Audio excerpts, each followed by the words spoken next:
Assalamualaikum warahmatullahi wabarakatuh. Perkenalkan, nama saya Galbi Abiati. Saya dari jurusan Pendidikan Bahasa Arab semester 3 kelas C. Di sini saya akan menjelaskan materi dalam mata kuliah pengantar pembelajaran bahasa asing. Materinya itu mengenai pemerolehan pembelajaran dan kompetensi serta performasi. Pada pemerolehan dan pembelajaran akan membahas mengenai pengertian dan juga perbedaan serta persamaan. Dan pada kompetensi dan performasi akan membahas mengenai pengertian dan juga perbedaan dari kompetensi dan performasi. Untuk itu langsung saja kepada pembahasan yang pertama, yaitu pengertian dari pemerolehan. Pemerolehan bahasa adalah proses manusia mendapatkan kemampuan untuk menangkap, menghasilkan, dan menggunakan kata untuk pemahaman dan komunikasi. Pemerolehan bahasa biasanya merujuk pada pemerolehan bahasa pertama yang mengkaji pemerolehan anak terhadap bahasa ibu, bukan pemerolehan bahasa kedua yang mengkaji pemerolehan bahasa tambahan oleh anak-anak atau orang dewasa. Jadi maksudnya biasanya itu pemerolehan bahasa itu merujuk kepada pemerolehan bahasa pertama, yaitu bahasa ibu yang dikuasai oleh anak. Mungkin itu bahasan mengenai pengertian dari pemerolehan. Untuk bahasan selanjutnya yaitu pengertian dari pembelajaran. Pembelajaran bahasa merupakan upaya membelajarkan siswa. Kegiatan pengupayaan ini akan mengakibatkan siswa dapat mempelajari sesuatu dengan cara efektif dan efisien. Oleh karena itu, setiap pengajar harus memiliki keterampilan dalam memilih strategi. Maksud strategi apa? Yaitu strategi pembelajaran untuk setiap jenis kegiatan pembelajaran. Mengapa harus memiliki strategi?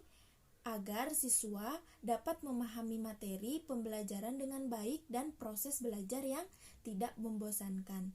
Jadi semakin banyak strategi pembelajaran untuk siswa di kelas pun saat memahami materi itu tidak akan mengalami rasa bosan atau minat belajarnya menjadi menurun. Nah, strategi pembelajaran ini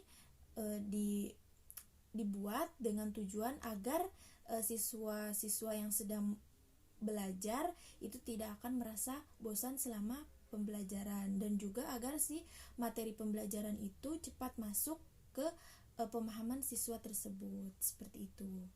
Mungkin untuk pembahasan pengertian pembelajaran sekian yang dapat disampaikan. Kita lanjut ke pembahasan berikutnya.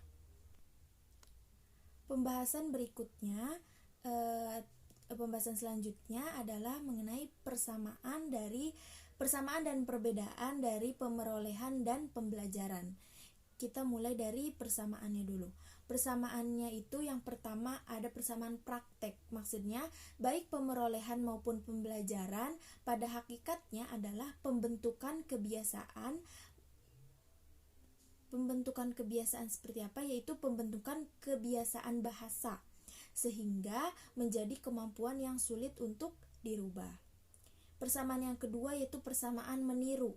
Maksudnya itu menirukan model yang ada di sekitar dalam berlaku baik pemerolehan maupun pembelajaran. Yang ketiga, persamaan yang ketiga yaitu persamaan memahami. Maksudnya yaitu pembelajaran memahami bahasa terlebih dahulu sebelum ia menggunakan pembelajaran, seperti itu. Dan untuk persamaan yang terakhir atau persamaan yang keempat itu ada runtun. Maksudnya itu dalam keterampilan bahasa berarti mempelajari kaidah-kaidah bahasa. Jadi sama-sama untuk mempelajari kaidah-kaidah bahasa.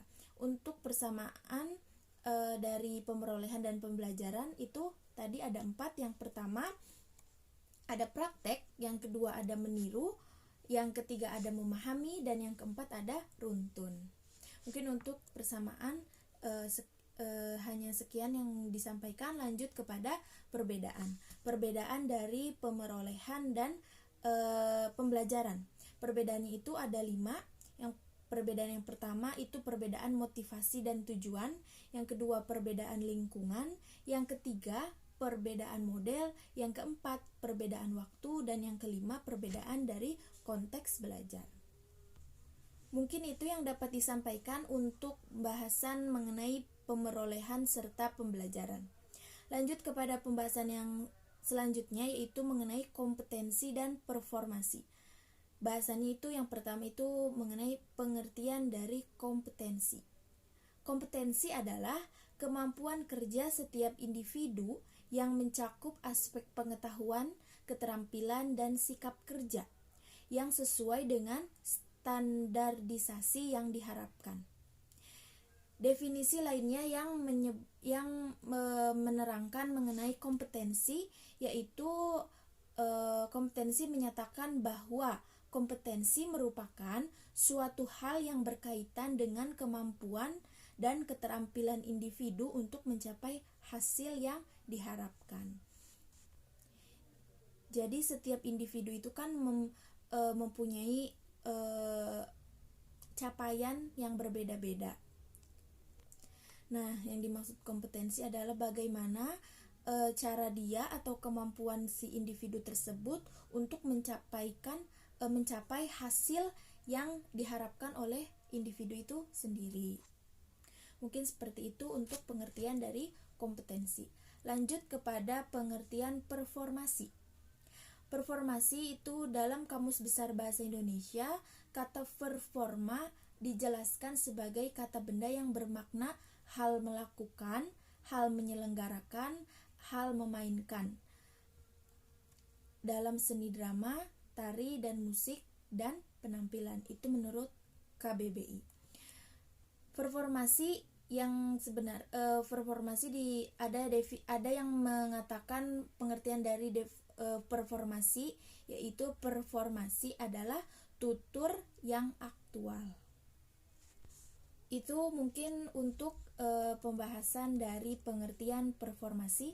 Lanjut kepada pembahasan yang terakhir, yaitu mengenai perbedaan antara performasi dan kompetensi, atau perbedaan kompetensi dan performasi. Seperti itu.